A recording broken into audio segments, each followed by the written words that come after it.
Hi hello friends, எல்லாம் எப்படி இருக்கீங்க? இன்றைக்கி மாகாளய அமாவாசை, அதாவது புரட்டாசி அமாவாசை.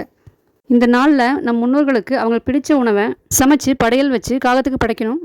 அப்படி படைக்கும்போது அவங்களுக்கு நம்ம நேரடியாக உணவு சமைச்சு படைச்ச மாதிரி ஒரு ஐதீகங்க.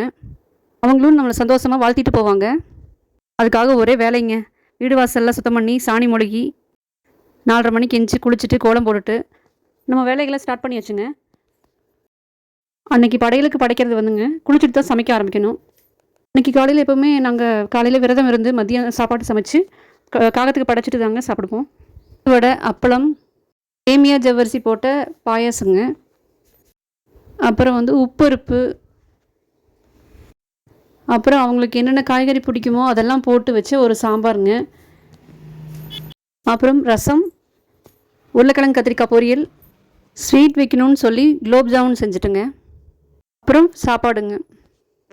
அப்புறம் செஞ்ச எல்லாத்தையும் ஒரு தலவாழை இலையில் படைச்சி அவங்க ஃபோட்டோ வச்சு தேங்காய் பாலெல்லாம் வச்சு கற்பூர ஆராதனை காட்டி காகத்துக்கு கொண்டே படைச்சிட்டேங்க.